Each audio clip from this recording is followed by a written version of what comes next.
Hi everybody, welcome to week 3. I want to touch base with you for a few minutes here, talk about our objectives for this module and a little bit about your reading from Soul by Soul.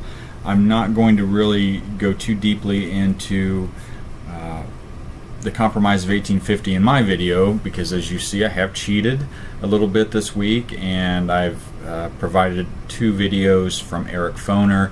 Many of you may be familiar with him if you've had other American history courses that cover the Civil War or Reconstruction.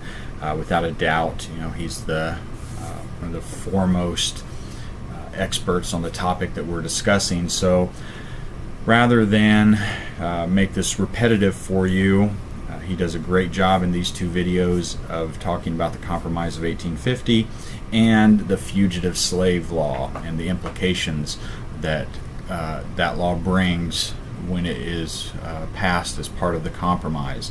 So I'll let Foner do that work for me this week, and I just want to talk about our module objectives and a little bit about Johnson.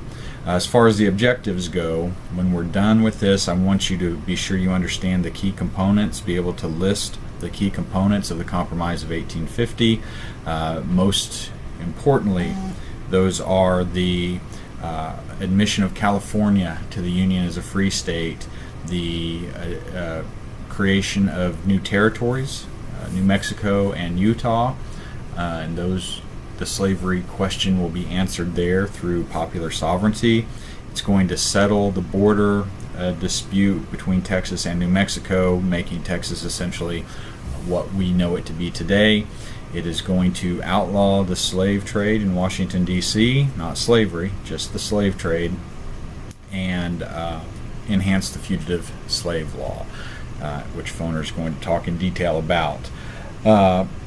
What's important is that this compromise, Potter points out that it's more of a truce than a compromise. It settles the issue for basically a decade. We know that, right? So what does that do, this truce, if we want to refer to it that, or compromise?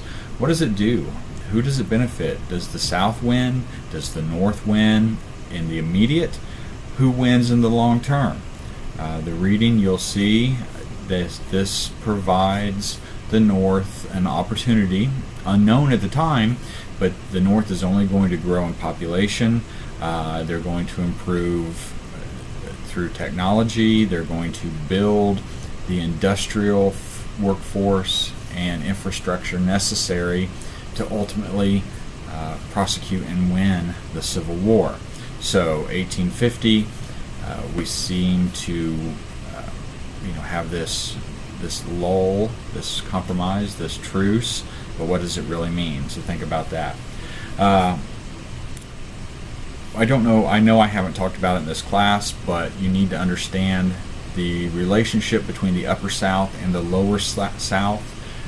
Johnson's book is talking about the slave trade in the United States, right? He's focusing on Louisiana. How do we get to that point? If you're not sure, maybe go back and do a little research, but I'll tell you in a nutshell here that the Upper South, states like Maryland, Virginia, states that were built on tobacco, no longer are as successful with tobacco. Tobacco as a crop depletes the soil, and the South is not so focused, the Upper South, is not so focused now on tobacco. But they have all these slaves, right? The surplus of human beings that they used to build their tobacco plantations.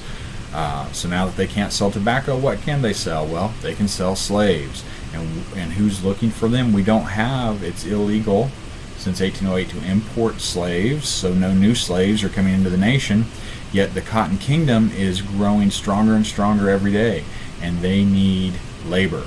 So where are they going to turn? They're going to turn to the Upper South to get that. So understand that relationship between the Upper South and the Lower South, and how it is we come to be discussing that in this class, why it's so important, right? This chapter that Johnson goes into is very important to me because he is discussing relationships. Understand, after you read Johnson, the relationship between the slave traders. They are connected through this huge business, this huge industry in dealing slaves from the upper South to the lower South. Understand the relationship they have between themselves and the slaves. They're bringing human beings in, they are commodifying them, they're turning them into a product to be sold. Just like anybody, a car salesman that would go out and purchase a inventory of new cars. As terrible as that is to say, that's what they're doing. And then there's also a relationship between the slaves, right? And that, I think, is very important because these folks mostly are plucked out of where they live and put in with strangers, right? They're not with the slaves they knew. The slave traders are not often selling all of the slaves from one particular plantation. They may be one or two here or there, where a slave owner in the upper South needs to liquidate or make some money, so they have to sell off some slaves. So those are our objectives this week. Like I said, I'm not going to focus on Potter. I am going to say a few things about Sold by Soul as you go into that reading and ultimately the discussion this week.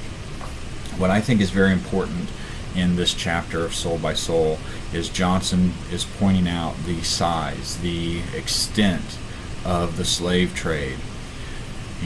We maybe don't understand how big this is, and the movement of people from the upper South to the lower South, the movement of slaves.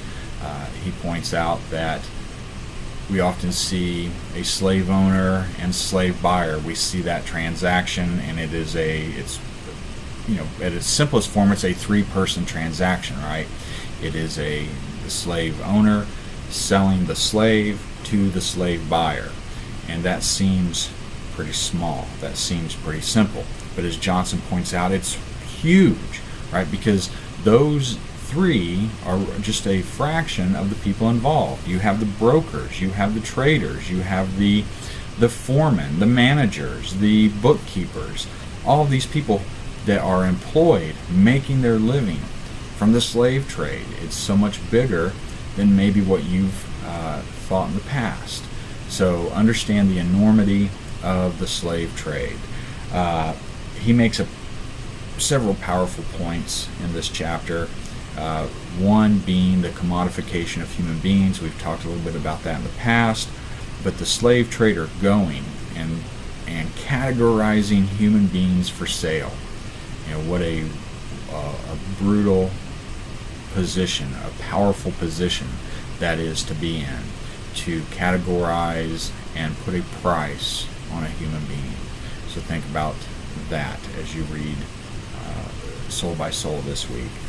And what I want to touch on before I wrap this up is what I think is one of the most powerful issues often overlooked when it comes to slavery, and that is the theft or the destruction of identity. All right, because even if you're a slave, even if you are in bondage, you have no freedom, you have an identity. And that identity is based on where you live, of course, what you do, what work you do. But think about relationships, right? Maybe you're married, you have a spouse, you have children, you have parents, brothers, sisters, cousins, extended family, friends, acquaintances. Think about yourself and all the people that you know, all the people that have an impact on your life from day to day and that you're involved in. And when a slave in the upper South has maybe been born, raised, and existed their entire life in that community, and I'm not defending that, but it is a community nonetheless, all of a sudden they're plucked out. They're plucked out away from their family, away from their friends, away from what they know. They're cast into the unknown. They're cast into a group of strangers where they have to rewrite, rediscover, redefine who they are. And for me, this is one of the most tragic parts of slavery. Yes, the lack of freedom is terrible. We cannot justify that in any situation, obviously, other than the commission of a crime or something like that, where we incarcerate a person. But that's an abstract thought, right? That's an abstract idea, this loss of freedom. What is freedom? What is freedom to you? What is it to me? We can't necessarily put our finger on that. There's the physical violence, right? Another side to this coin, this many-sided coin. Clearly, there's no justification for the physical violence that we know some slaves are subjected to, or the sexual violence that some slaves are subjected to. But think about the violence of having your identity taken away, right? Think about today, you're home with your family and your friends, and tomorrow you're gone, never to see those people again.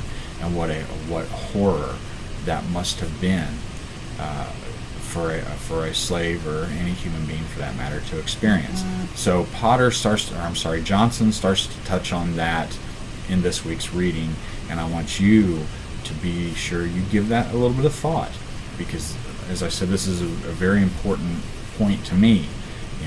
Loss of freedom, sure. Physical violence, yes, we know these things are terrible, but think about being pulled out of your life in an instant. Okay, I'll stop there with that. The discussion number 2 is due this week. So you're going to talk about the Compromise of 1850. What was successful? Was it successful? And you're going to talk about some of these issues that Johnson starts to raise. All right. Have a great week. Watch the Phoner videos. I also put 2 articles, primary source articles for you in the module to read what people were saying. An example from a northern anti-slavery newspaper and an example from a southern newspaper. See what they're saying about the Compromise of 1850. Okay, see you next week.